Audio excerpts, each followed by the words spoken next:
This meeting is being recorded. Yeah, it was really crazy because I had this underlying feeling of sadness. And it would bubble up every now and then it would like settle down again. And then it all of a sudden peaked on this past Thursday, and I recognized what it was. And it was the sadness from this whole last 2 years of this COVID and the effects of it, and how it's impacted everybody's lives. With my work, I speak to people all over the US, all different walks of life. So for every call answered and every call made, I was getting people's experiences, what was happening to them, the effects of the COVID, and how it was impacting their life or their business or whatever. And it was just like this deep sadness. Don't get me wrong, I had the sadness for myself as well, but this was like I was basically feeling the sadness, like I said, every phone call. I was being bombarded with the sadness because of the effects. Like a deep grief, almost. Yeah, because so many business closed that had been around 20 years. You know, people breaking their backs creating a business, and then like that, because of this COVID pandemic, just ripped away from them. No control, nothing they could stop, you know, or even the deaths. And not just the deaths, but the people having to die alone. And the loved ones not being able to be there for them. You know, and tons of sickness. And thankfully people survived. And just the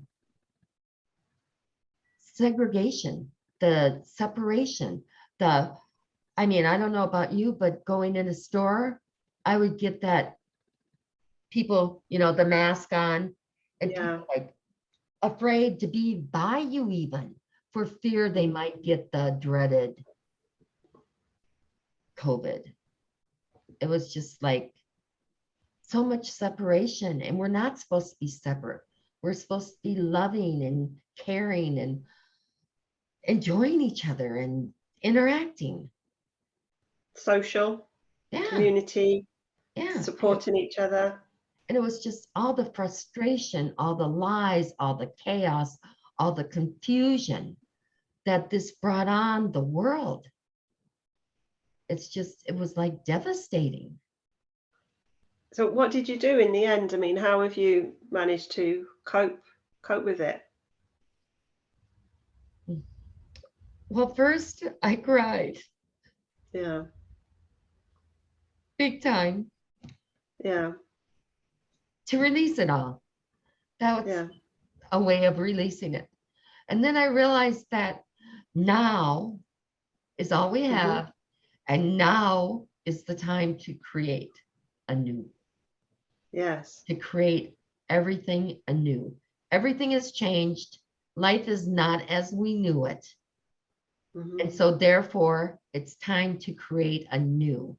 And it's unlimited possibilities for everyone to create new businesses, to create a new way of life, to create new groups, to be more social, to be more caring, to be more loving. Live in more flow. Yes. To just be thankful and grateful. You know, to have a chance to create a new. 2022 is all about creating a new, as far as I'm concerned. Nothing and the old way. Communities as well, be communities coming together and co-creating as a collective in a loving community. Space. Yeah. Together in a loving space. Loving that old love thy neighbor type of thing. Getting back to that and not me. It's like a reset of the world. We've been given an opportunity to reset and to change.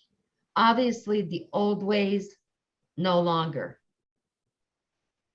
And so it's time to reassess, time to create anew.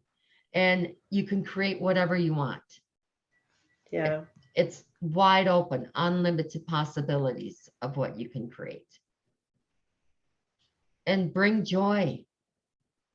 Focus on bringing joy. We've all been bombarded with too much sadness. Everyone's got their Mhm. story or stories from the last 2 years.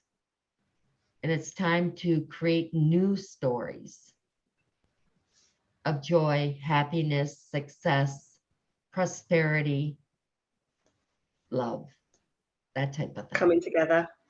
Yeah. Being united as one, working for the common good of all, basically. Yeah, I like that a lot. I like the sounds of that. And so more and more people that recognize this, the better it's going to be. And the sooner we can leave that sadness behind and not stay in it and not dwell on it.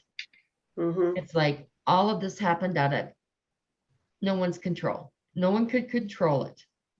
So it's like, what are you going to do from here? How are you going to create anew?